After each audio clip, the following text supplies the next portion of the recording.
लोगों से बात करें तो लोग घबरा जाते हैं कि पता नहीं बस कैंसर हो गया तो ज़िंदगी ख़त्म हो गई। एक्चुअली कैंसर जो है एक ऐसा मर्ज़ है जिसको फौरी इलाज की ज़रूरत है और ऐसा नहीं है कि इसमें इलाज नहीं मौजूद है। और अब तो अल्हम्दुलिल्लाह we have lots of modes of treatment, लेकिन इसमें सबसे पहली इंपॉर्टेंट बात है कि अवेयरनेस होनी चाहिए, लोगों को पता होना चाहिए कि कैंसर क्या है, कहाँ कहाँ बॉडी में हो सकता है, और इसकी शनाख्त जितनी जल्दी हो जाए उतना ज़्यादा अच्छा इलाज हो सकता है।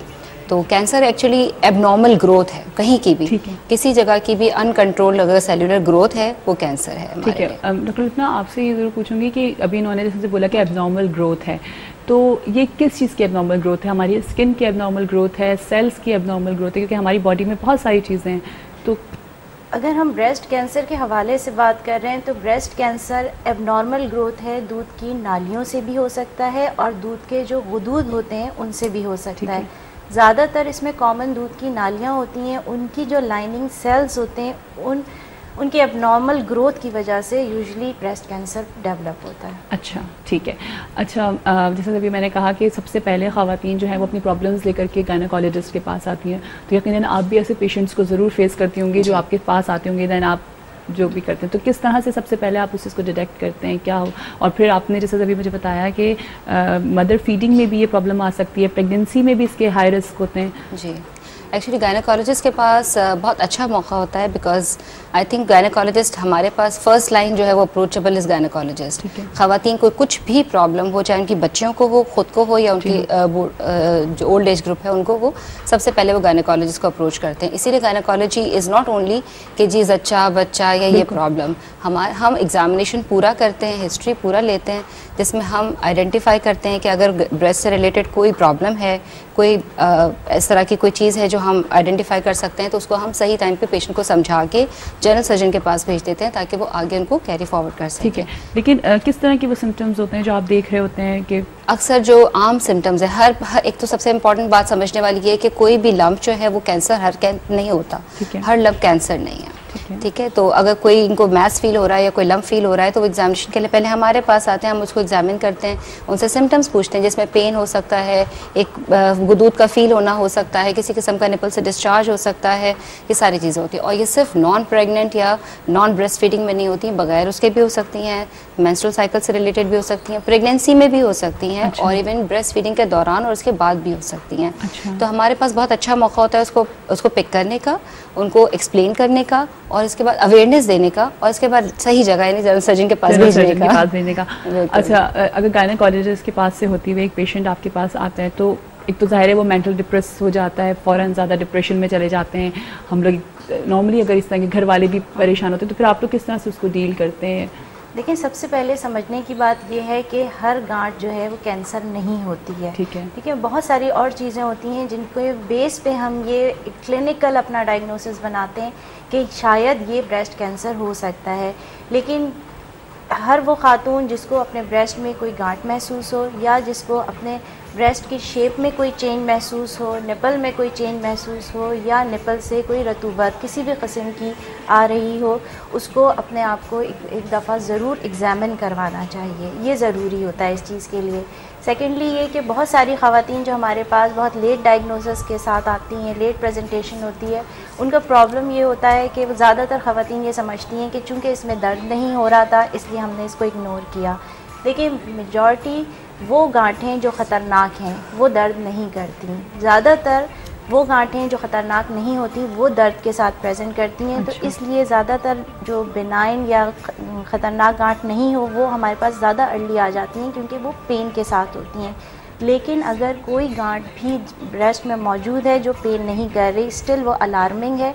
इसलिए हर ऐसी खातून को ज़रूर जनरल सर्जन को या किसी भी डॉक्टर को एक दफ़ा एग्जामिन ज़रूर करवा देना। ठीक है, लेकिन अभी आपने बात की तो मुझे बताएं कि किस एज से स्टार्ट होता है, किस एज से ज़्यादा हाई रिस्क होता है, और किस एज ग्रुप तक इसका हाई रिस्क रहता है ना? कहाँ से ब्रेस्ट कैंसर को डेवलप होना स्टार्ट हो सकता है? Every women, old age women जो है वो हाई रिस्क पे है ब्रेस्ट कैंसर डेवलप करने के लिए। 50+ ज़्यादा कंसीडर किया जाता है कि ये वो एज होती है जिसमें ब्रेस्ट कैंसर के चांसेस ज़्यादा होते हैं। लेकिन लाइक अदर डिजीज़ पाकिस्तान में हमारे पास यूजली ब्रेस्ट हर डिज़ीज़ की ही डेमोग्राफी वेस्टर्न कंट्रीज से काफ़ी डिफरेंट है। वेस्ट में 50+ कहा जाता है, लेकिन पाकिस्तान में अच्छी खासी ख़वातीन ऐसी हैं, इनका तनासुब है, जो हमारे पास अर्ली एज में ब्रेस्ट कैंसर के साथ आती हैं। इसलिए 50 से लेस भी जो ख़वातीन हो उनमें भी अगर गांठ है तो उन्हें भी अपने आप को अपनी केयर करनी चाहिए और अपने आप को ज़रूर डॉक्टर को दिखाना चाहिए। सिम्टम्स क्या होते हैं डॉक्टर, अगर किसी के अंदर किसी को ये चीज़ फील हो रही है तो क्या सिम्टम्स होते हैं, बीमार हो जाता है कि क्या? ऐसे ओवरऑल सिस्टमिक इलनेस इसमें बहुत लेट है। अगर कोई पेशेंट ऐसी आती है जिसे वीकनेस हो रही है, भूख नहीं लग रही है, तो इसका मतलब ये है कि ब्रेस्ट की वो डिज़ीज़ इतनी ज़्यादा फैल चुकी है कि अब वो क्योरेबल नहीं है। यूजली हमारे पास जो पेशेंट्स आते हैं वो गांठ के साथ आते हैं। यूजली सिर्फ 10% ऐसी गांठें होती हैं जो दर्द करती हैं, अदरवाइज़ ज़्यादातर गांठें वो होती हैं जिनमें बिल्कुल भी पेशेंट को दर्द नहीं होता। इसी वजह से पेशेंट्स इग्नोर करते हैं और लेट प्रेजेंट करते हैं। ब्रेस्ट के निपल में से खून का आना सबसे ज़्यादा ख़तरनाक है, लेकिन खून के अलावा भी अगर कोई और रतूबत आती है तो वो इंडिकेशन हो सकती है कि ख़तरनाक गांठ की। ठीक है, इसके अलावा ब्रेस्ट की स्किन में भी चेंजेस आती हैं। बाज़ औक़ात स्किन थिक हो जाती है, उसकी अपीयरेंस ऐसी हो जाती है जैसे कीनू का छिलका होता है ना, प्यूडी ऑरेंज अपीयरेंस हम उसे कहते हैं। अगर इस तरह की चेंजेस आ रही हैं या इसके अलावा बगल में कोई गांठ का महसूस होना, तो ये सारी चीज़ें ऐसी होती हैं जिसके साथ पेशेंट्स हमारे पास आ जाते हैं। ठीक है, अभी जैसे हमने बात करी कि प्रेगनेंसी में भी ये चीज़ डेवलप हो सकती है, तो कितने चांसेस होते हैं प्रेगनेंसी में होने के? और फिर हमारे यहाँ तो वो कहते हैं ना, वो मिथ्स बहुत सारी हैं। तो हमारे एक मिथ ये भी है कि अगर मदर फीड करा रही है तो नहीं जी आपको कैंसर नहीं होगा, लेकिन अभी हमारे सामने ये बात आ रही है क्योंकि बहुत सारे लोग होते हैं जिनके बच्चे नहीं होते, लेकिन उनको ये कह दिया जाता है कि अच्छा जी वो मदर फीड नहीं हो सकी तो भाई कैंसर हो गया, ब्रेस्ट कैंसर हो गया। बहुत सारी मिथ्स है ना, तो किस तरह से आप? एक्चुअली मिथ्स तो हैं, लेकिन उसमें जो फैक्ट्स को अगर देखा जाए तो ये बहुत सरप्राइजिंग फैक्ट्स है कि अगर प्रेगनेंसीज़ हो रही हैं और 30 से पहले अगर 30 ईयर से पहले अगर प्रेगनेंसीज़ हुई हैं और अगर जिस मदर ने ब्रेस्ट फीडिंग कराया है पूरे 2 इयर्स, तो उसमें रिस्क बहुत कम है कैंसर का, बहुत कम है, बिकॉज उसमें फिर मेंस्ट्रुअल साइकिल्स बहुत कम होते हैं, तो उसकी वजह से उनका चांसेस कम हो जाता है। और जहाँ तक मैंने बात की कि प्रेगनेंसी में भी हो सकते हैं, तो एक्चुअली उसका मकसद ये है कि प्रेगनेंसी में भी पेशेंट कंप्लेन कर सकती है किसी किस्म की गांठ या लंप फील होने की, तो उसमें एक्चुअली प्रेगनेंसी की जो चेंजेस आती हैं उसमें ब्रेस्ट वैसे ही लंपी हो जाता है। तो उस वक्त एक हिडन कैंसर को डायग्नोज करना, उसको डिटेक्ट करना थोड़ा सा मुश्किल और ट्रिकी है। लेकिन ऐसा नहीं है कि अगर ये लंपी फील हो रहा है तो ये प्रेगनेंसी चेंजेस ही हैं, उसमें कैंसर हो सकता है, उसको इग्नोर नहीं करना चाहिए, उसको फील करना चाहिए, उसको एक प्रॉपर असेसमेंट करनी चाहिए, एग्जामिनेशन करना चाहिए। और वैसे मैं आपको बताऊँ कि 20 साल के बाद ये रिकमेंडेशन है कि एवरी गर्ल वेदर मैरिड और अनमैरिड 20 साल के बाद एवरी 3 ईयरली उसको गायनेकोलॉजिकल चेकअप कराना चाहिए और ब्रेस्ट एग्जामिनेशन कराना चाहिए। अच्छा, ब्रेस्ट एग्जामिनेशन वो कराना चाहिए। और 50 इयर्स के बाद एवरी ईयर या 40 इयर्स के बाद एवरी ईयरली कराना चाहिए। अच्छा। और मंथली उनको खुद अपना एग्जामिन करना चाहिए। ठीक है। अच्छा, यहाँ पर मैं ज़ाहिर है हम कैंसर के हवाले से बात कर रहे हैं, तो कितना रिस्क होता है और दूसरे कैंसर्स का, अल्लाह ना करे किसी के अंदर हो, लेकिन प्रेगनेंसी में या होता है ना डिलीवरी के टाइम पर भी बहुत सारी चीज़ें ऐसी प्रॉब्लम्स आ जाती हैं, तो उन कैंसर्स का कितना डर होता है? उन कैंसर्स बहुत प्रेगनेंसी के साथ इतने ज़्यादा बहुत हाई रिस्क कैंसर्स नहीं होते, लेकिन ब्रेस्ट के साथ ओवरी का कैंसर या इंटेस्टाइन का कैंसर ये बहुत कॉमनली एसोसिएटेड है। डॉक्टर एक कॉलर हैं, कॉलर को ले लेते हैं फिर मज़ीद बात करते हैं। अस्सलाम वालेकुम। Hello hello hello. अच्छा, लाइन ड्रॉप हो गई है, ठीक है जी, आप वहीं से कंटिन्यू करें। तो we were with the pregnancy कि जी प्रेगनेंसी के साथ जो है डिलीवरी के वक्त या प्रेगनेंसी के वक्त इतने कॉमन बहुत हाई रिस्क या बहुत कॉमनली एसोसिएटेड कैंसर्स नहीं हैं। ठीक है। लेकिन ब्रेस्ट के अपने कैंसर्स ओवरी या अंडदानी और आंतों के साथ रिलेटेड हैं, बिकॉज ये जीन्स के साथ हैं, फैमिली के साथ चलते हैं। ठीक है। अगर किसी फैमिली में किसी की मदर को, बहन को या खाला पुपी को रहा है ब्रेस्ट कैंसर, तो उसमें रिस्क डबल हो जाता है। अच्छा जी, तो उन फैमिलीज़ में उनको एग्जामिनेशन, अपना असेसमेंट खुद और अल्ट्रासाउंड, मैमोग्राम या जो भी टेक्निक्स हैं उनको क्विकली हर साल कराना चाहिए, उनको इग्नोर नहीं करना चाहिए। ठीक है। अच्छा डॉक्टर लुबना, आपसे मुझे ये पूछना है कि जो है जब जैसे अगर किसी को ब्रेस्ट कैंसर डायग्नोज हो गया, फिर उसके बाद क्या ट्रीटमेंट स्टार्ट होती हैं, क्योंकि उसमें फिर कीमो भी आता है जो एक बिल्कुल ही पेशेंट डिस्टर्ब हो जाता है। कीमो में बहुत हाई रिस्क होता है उसका कि जब कीमो हो रही होती है तो बहुत तबीयत ख़राब हो जाती है पेशेंट की। तो किस तरह से आप लोग डील करते हैं और क्या वो ट्रीटमेंट्स होते हैं जो पेशेंट्स को करने चाहिए? क्या अपने आप को क्या प्रिवेंशंस हैं उस वक्त के वो अपने आप को उन सब चीज़ों से रोक सके? बहुत एक मेंटली थोड़ी डिस्टर्बेंस हो जाती है। बहुत सारे मोड्स ऑफ ट्रीटमेंट हैं ब्रेस्ट कैंसर के लिए। सर्जरी है, कीमोथेरेपी है, रेडियोथेरेपी है, हार्मोनल थेरेपी है। लेकिन एक दफ़ा अगर कोई पेशेंट डायग्नोस होती है ब्रेस्ट कैंसर के साथ, तो उसमें से उसे कौन सा ट्रीटमेंट दिया जाएगा और पहले कौन सा दिया जाएगा, ये डिपेंड करता है स्टेजिंग पे। ब्रेस्ट कैंसर की 4 स्टेजेस होती हैं, 1, 2, 3 और 4। यूजली 1 और 2 स्टेजेस लोकलाइज्ड डिजीज़ होती हैं। लोकलाइज्ड डिजीज़ का मतलब ये होता है कि वो डिज़ीज़ जो कन्फाइंड होती है या तो ब्रेस्ट में या बगल में, आर्मपिट में।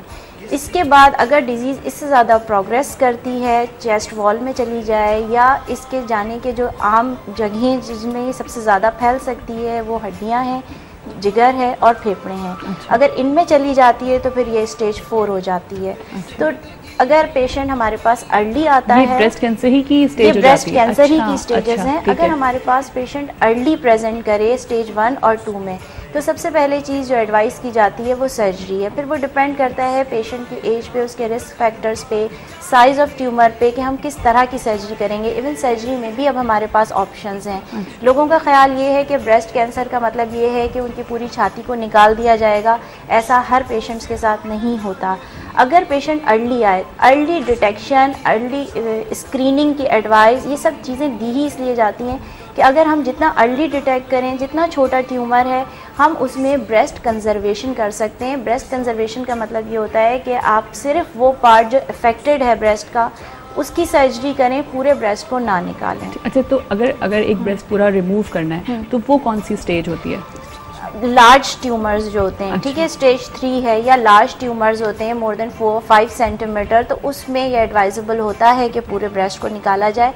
या कोई ख़ास टाइप्स ऐसी भी हैं ट्यूमर्स की, जैसे लोब्यूलर कार्सिनोमा है कि वो एक ही ब्रेस्ट में एक जगह नहीं होता, 2 या 3 जगहों पे भी हो सकता है। तो अगर हम वो टाइप हिस्टोपैथोलॉजी से या बायोप्सी से हमें पता चले कि ये वाली टाइप है, तो उसमें हम पेशेंट को एडवाइस करते हैं कि वो पूरा ब्रेस्ट रिमूव करवाए।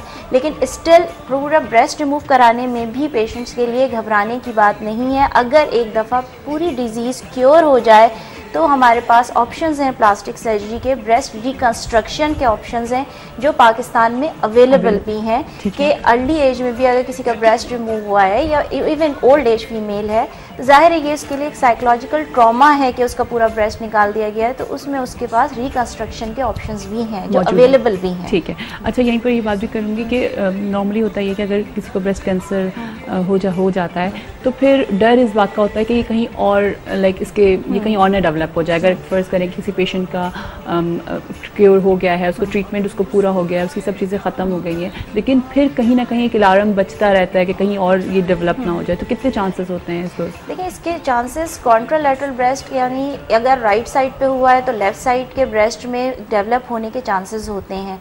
तो ऐसे तो ज़्यादातर पेशेंट्स को आफ्टर कंप्लीशन ऑफ थेरेपी, आप सारी थेरेपी कर चुके हैं, रेडियोथेरेपी, कीमोथेरेपी या सर्जरी, जो भी उस पेशेंट के लिए एडवाइजेबल था, पेशेंट क्योर हो गया है, तो उसके बाद उसको हार्मोनल थेरेपी दी जाती है, टेमोक्सिफेन के नाम से होती है, जो उसको 5 इयर्स लेनी होती है। ये थेरेपी उसके दूसरे ब्रेस्ट में डिजीज़ के होने के चांसेस को रिड्यूस करती है। हम इस चीज़ को बिल्कुल ख़त्म नहीं कर सकते, लेकिन पेशेंट के में ये अगेन कैंसर डेवलप होने का चांस हम रिड्यूस ज़रूर कर सकते हैं, और उसके लिए ये थेरेपी 5 इयर्स के लिए रिकमेंडेड है। ठीक है। अच्छा, लेकिन इससे आपसे भी पूछूंगी और डॉक्टर लुबना आपसे भी पूछूंगी, हिस्ट्री कितना रिलेट करती है? जब डॉक्टर पेशेंट आपके पास आती है तो आप उससे उसकी पूरी हिस्ट्री पता करती हैं। हिस्ट्री का कितना इसमें वो है कि कहते हैं कि जेनेटिकली भी प्रॉब्लम आ जाती है, अगर किसी को जेनेटिक में है, किसी को फैमिली के अंदर अगर ये चीज़ है तो डेवलप हो सकता है ये। हिस्ट्री की इम्पॉर्टेंस बहुत ज़्यादा है। आप उसी बेस पे, हिस्ट्री की बेस पे ही डायग्नोस करते हैं क्योंकि इसकी जो डायग्नोसिस है उसके लिए स्टैंडर्ड ट्रिपल असेसमेंट कही जाती है। ट्रिपल असेसमेंट में 3 चीज़ें हैं, एक हमारी हिस्ट्री और उसका एग्जामिनेशन, दूसरे कोई भी इमेजिंग, चाहे हम अल्ट्रासाउंड कर रहे हैं चाहे हम मेमोग्राफी कर रहे हैं, वो डिपेंड करता है पेशेंट की एज पे, और तीसरी चीज़ बायोप्सी होती है। अगर ये तीनों चीज़ें मैच करती हैं देन हम इसका डायग्नोसिस बनाते हैं कि उस पेशेंट को कैंसर, ब्रेस्ट का कैंसर है। अच्छा। तो हिस्ट्री की इम्पॉर्टेंस सबसे ज़्यादा है। कोई भी मेडिकल प्रॉब्लम हो उसमें हम हिस्ट्री को निगलेक्ट नहीं कर सकते। इसके अलावा जहाँ तक फैमिली हिस्ट्री का ताल्लुक़ है, काफ़ी ब्रेस्ट कैंसर्स ऐसे हैं जो कि फैमिली में रन कर रहे होते हैं, तो वो पेशेंट्स जिनकी फैमिली हिस्ट्री है उनमें कैंसर होने के चांसेस अर्ली एज में ज़्यादा होते हैं। अगर हमारे पास कोई यंग पेशेंट आती है तो